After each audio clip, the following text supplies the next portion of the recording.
So sit back and just roll up the perfect show for my smokers, true buds. Now, what's your experience with those concerts, those first concerts, before you even knew what weed was? Did you smell some shit like, Oh yeah. what's this shit? Mm-hmm. Oh yeah. I remember actually my dad took me to see Sublime with Rome on 420 once. Fucker, dude, you see all the best shit. On fucking 420. It was probably just a massive hot box. Like you couldn't even see the performer. It was. And I remember they played Smoke Two Joints, and they were like, everybody put your joints in the air.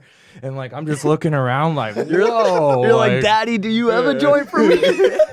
Did he raise one in the air? Unfortunately not. He's like, or he's just like, Passing it to somebody in the back row. I'm sure a dad in that crowd would understand though. Like, hey, I got my kid too. dude, that's awesome though. Like the fact you guys have been to these crazy, I don't feel like many people can say that. We're definitely very blessed to have been able to have those experiences growing up. And to have grown up here in LA, man, the entertainment capital of the world. For real. Like concerts up the ass, you know? So what was, this might be a weird question, but what was your first weed experience with music? Do you remember it? Do you remember like being, or maybe not your first, but do you remember being really stoned, listening to something like, okay, this might be. Oh, for sure. That experience, 1,000%.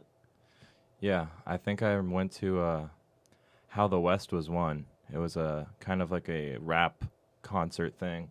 They had like Snoop Dogg and Dr. Dre and stuff. Dude, you're fucking, that's fucking awesome, man. Bro, I'm telling you, I'm jealous, concerts for was real. just our shit. Like, we would spend all of our money on just going to the concert. Like, every dollar we had, like, we didn't care if we couldn't buy food for the rest of the week. We're like, yo, That's how it was, how much, man. you guys got 40 Mad bucks? love. You got 40 bucks? Like, let's make it happen. You got 20? We've got some, like, us throwing it, like, pitching in to, like, buy your homie's ticket just because, like, we wanted to go as a group, you know? Like, he was be there, motherfucker. Yeah, no, like, he was short $10. Like, I would pay that extra 10. Like, next And time then- he bought, like, half of my ticket. Like, Exactly. that's how we rolled back in the day, man. And then you got an extra 10 for a sack, right?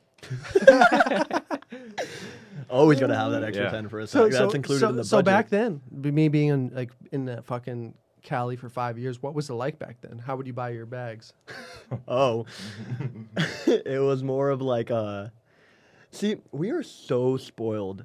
Can we talk about that for a second? We are so spoiled in California, man. We are so spoiled because we have the luxury that like most of the world doesn't have, which is you're able to go to a 5-star bougie store on like Hollywood Boulevard and get sold a top of the chain strain and just go home and smoke it. Back in the day, though, we had to go to like a friend's house with an older brother and sit on that smelly couch. You know, the That's the smelly shit, couch though. that That's every the shit. you know the smelly couch that every dealer has. You gotta like sit there, get the sack. You probably had to like chit chat for a couple minutes and then you were off. But back then it was just like the little clear dime So what was bags. I going for? And sounds like a stupid question, but what do you guys consider a dime bag?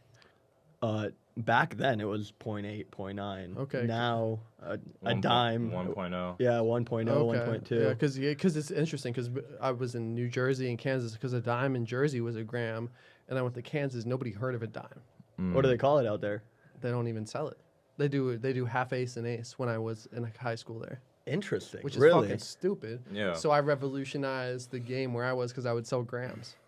You're a pioneer Yeah, out there, you man. could, You're like what's the fucker doing? Like, because like people would be selling half ace. I'm like, well, you got a gram for 20 or an eighth for 55, because people were selling ace for 60. So I saw the markup of how to like do a little margin work. And I was like, Right. oh, you can get an eighth or 55, but I ain't fucking selling you a half eighth, bitch. That ain't a fucking increment. I want to fuck. what is that? What is a half eighth? Like, wow. Yeah. So No, yeah. it's just interesting here. But that's when did it become something that was more like?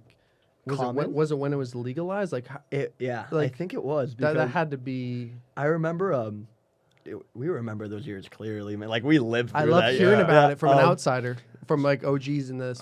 So Cali, my dude. girlfriend at the time was actually the one that got me into smoking. Had been dating this chick that was a couple years older than me. She Good was- work. Huh? What? Oh. Thanks, man. Anyway, and she got her med card like a suit, like when they first started coming out, like it was like the era where you went down to the Venice boardwalk to get your your med card. Thankfully, she didn't have that one, but we actually had a place out in like Gardena and something like that. I made that time too, just to hop in. Like, Yeah? getting a med card made me so happy. Oh yeah. Fuck yeah. So that's another thing. I actually never got one. I waited till I was 21 and just started going, but I was there for every single one of them. It was almost like a national event for our friend group. Every time somebody would get one, like we would all go and wait in the car for them, be excited when they walked back out with it. I'm sorry, but what were you on though? Well, no, well, you gave me a thought that I've talked to Brant about before. Is like, because I've wanted to do a collaboration party as soon as I heard about the Hot City like popping up, and it's popping up obviously in a fucking bigger way than I even imagined. But I wanted to do a collab party, and Brant was like looking at some spaces because I was curious too. The first thing Brant's like, I'm looking at these spaces. I feel like the first thing I asked Brant's like, is it cool to smoke weed? Isn't that the number one rule though for any spaces we always look at, whether it be Airbnbs or party For spaces? 420 friendly. 420 friendly. But dude, it's hard to come by. It really is. And the fact of the matter is, I've researched this. This sounds depressing saying this, honestly. I probably spent a week's worth of work researching that. Like literally 40 hours, like places that are friendly with that. And there's not a whole lot. I'd say like it's 1 out of 10 if you're lucky. If that. Like, if you know, that. like if not like one. But for concerts, yeah. Right. Yeah, I was looking more for like shoots and stuff, but for concerts, I feel like it'd be a little more open, or it's more of a thing. Like it's not, but it is. Did you guys find this place that is completely chill with it? We have a couple locations in mind that we'd potentially like to use, but we haven't found like the spot yet, you know? And that's what there's an opening to anybody with more money than me listening, like, or watching. It's like you could open, I feel like, a 420 friendly space to rent out, and there's a high demand for that. Huge high demand. Like I feel like, I mean, there's so many regulations though, but that's why people probably just do it under the table. Like, where was that place that we went? Where I saw, like downtown. Yeah, it was like. This is True Buds, that Mary Jane, now we ain't new to this. For my stoners and for my cannabis enthusiasts, never heard a show as good as this. Yeah, number one, it's the best. Bringing in many special guests in the industry of cannabis. Business owners to growers, even artists you know of. So sit back and just roll up the perfect show for my smokers. True Buds.